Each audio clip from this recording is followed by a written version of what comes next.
Du temps de mes ancêtres, il était coutume de se réunir au sein de la maison traditionnelle kanak, la case autour du feu, afin de recevoir les contes et légendes que pouvaient nous transmettre les anciens. Ça permettait tout simplement, à l'instar des fables de La Fontaine, de transmettre le mode de vie, les histoires et surtout les leçons et les morales qui permettaient de vivre au sein d'une tribu kanak. Je ne sais pas si ça se passait comme ça ailleurs dans Nouvelle-Calédonie, mais en tout cas, chez moi à Djihou, cette tradition fait partie intégrante de notre mode de vie, de la coutume. Malheureusement, au fil du temps, cette transmission orale s'est peu à peu essoufflée.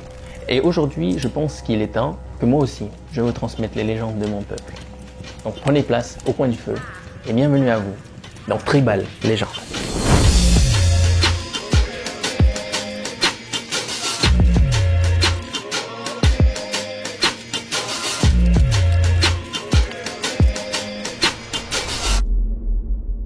Avant de vraiment commencer, petit disclaimer. Pour toutes les personnes qui sont habituées aux histoires de fantômes ou des histoires de possession qu'on peut avoir en Nouvelle-Calédonie, ce format n'est absolument pas dédié à des enfants. Si j'ai des plaintes après, vous vous débrouillez. Les histoires que je vais vous raconter dépassent de très loin des « ah j'ai entendu un bruit » etc. et tout. Je commence très doucement avec cette histoire, mais vous êtes prévenus. Tribal Légende, c'est pas du contenu pour les petits enfants. Donc voilà, à vos risques et périls, je suis pas responsable. Accrochez-vous à vos célibats.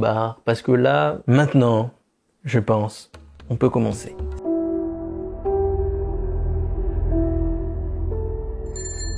Cette histoire commence en 2008.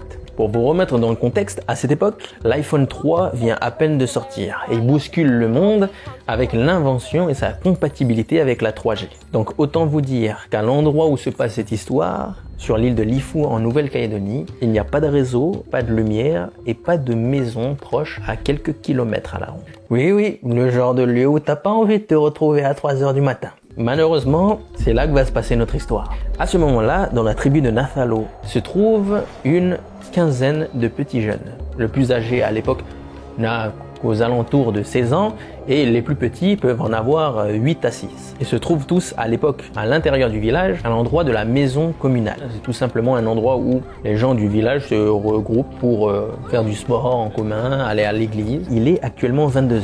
Les enfants commencent à rentrer, se réunissent pour parler du prochain anniversaire de l'un d'entre eux, quand tout à coup, ils voient passer dans les airs une boule de feu. Une boule de feu est plus communément appelée un feu follet. Donc c'est une boule de feu qui se déplace en l'air, un petit peu comme une comète en minuscule, mais la particularité c'est qu'elle avance très doucement en l'air. Il est communément admis que ces boules de feu sont la transformation de certains magiciens qui leur permettent de pouvoir se déplacer de lieu en lieu sans être reconnus. Pour comprendre vraiment l'objectif de ces enfants en regardant cette boule de feu, c'était de savoir qui allait sortir de cette boule de feu, qui allait se retransformer en être humain. Et tout simplement pouvoir dénoncer la personne du village qui faisait de la magie noire. Du coup, il y a eu plusieurs réactions. Les plus petits pleuraient, d'autres étaient en panique, et le plus grand, qui était le chef de bande, leur disait « écoutez, là les gars, il faut pas paniquer, faut pas avoir peur, soyez courageux, venez, on va tous, on est 15, on va suivre la boule de feu de loin, regarder chez qui elle arrive et dénoncer tout simplement la personne. » Ils chevauchent pour la plupart leur vélo. Quant aux plus petits, ils ont tout simplement décidé de les raccompagner chez eux pour suivre la boule de feu. Et dans une bonne ambiance. Ils se disent, bon voilà, elle passe au-dessus de certaines maisons, ils continuent, ils suivent avec le vélo. On est un petit peu dans l'euphorie du groupe.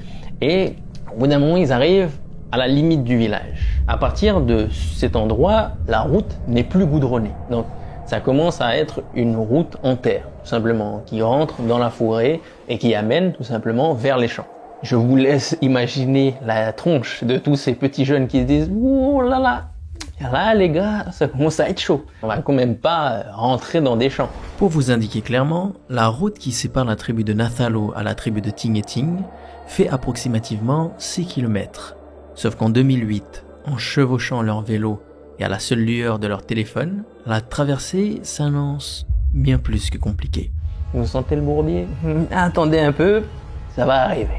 Donc, ces petits jeunes-là continuent tout simplement en vélo et poursuivent cette dite boule de feu. Il y en a certains qui commencent à se déchauffer. Au bout de quelques minutes, on commence à se dire, bon, ça commence à être chaud. Là, on commence à arriver dans les champs, on voit plus les lumières des maisons et leur chef encore leur dit, Bon, écoutez les gars, il faut vraiment qu'aucun d'entre vous se rebarre. Parce que imaginez que le truc, en fait, c'est un leurre et ils sont derrière nous. Il faut suivre à tout prix. N'ayez pas peur, on est tous ensemble. Le groupe fait la force. Encore une fois, une réaction très logique. Qui va se séparer? Il n'y a que dans les films qui font ça. Qui continuent, ils suivent la boule de feu, puis 1 kilomètre passe, puis 2. Puis, après plusieurs minutes de vélo, ils arrivent pile au milieu de la forêt. Il reste encore plusieurs kilomètres dans un sens, plusieurs kilomètres dans l'autre sens. Ils sont au milieu de rien. Imaginez-vous bien le contexte. Vous êtes avec tous vos potes. Vous n'êtes pas armés. Personne n'avait rien. Vous avez que vos lampes, les petits téléphones de l'époque avec les mini flash et vous suivez un truc chelou dans le ciel qui vous amène en plein milieu de la forêt. Ou à votre place, que vous ferez, moi personnellement, je pense que je sauterai peut-être la première sur la roue d'un autre vélo pour achever mes souffrances parce que là, c'est chaud. Au bout d'un moment, ils arrivent à un endroit où il y a une pente, un gros creux et une autre pente de l'autre côté. Puis, au fur et à mesure qu'ils pédalent, un des petits qui s'était mis vers l'avant commence à se dire « Oh, bah tiens, on trouve plus... Ah oui, il faut que j'invente un autre prénom. On va dire Jérôme. On trouve plus Jérôme, on voit plus Jérôme. » Et en regardant devant, ils voyaient qu'il y avait quelqu'un d'autre en vélo devant. Donc ils se disent « Oh, ben, il est devant. » Ils commencent à accélérer, etc.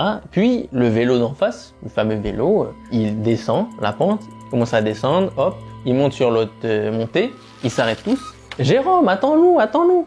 Puis, au bout d'un moment, quand il s'arrête, il commence à se dire « Mais attends, mais le vélo est étrange. » À ce moment-là, du coup, il commence à constater que, bah non, en fait, Jérôme, il est là, dans le groupe. Mais du coup, qui est la personne qui est en face en train de pédaler?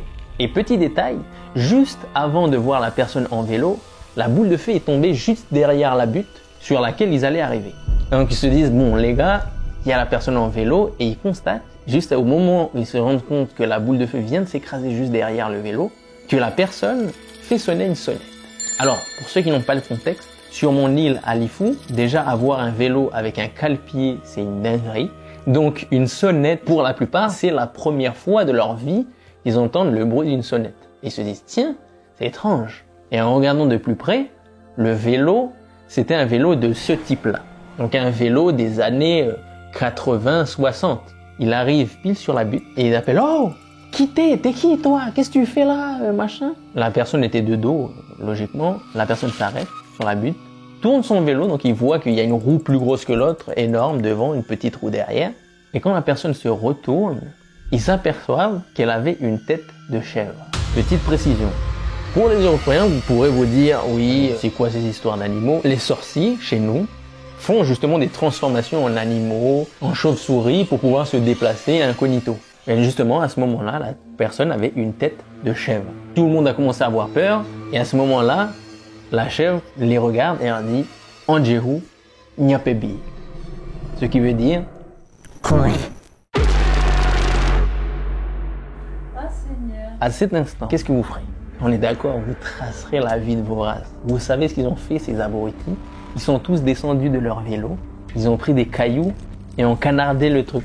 Et ils se sont dit « Venez, tous là, les 15, on le mêle. » Comment tu peux inventer une histoire comme ça? Donc ils sont tous remontés sur leur vélo, les autres ils pleuraient, etc.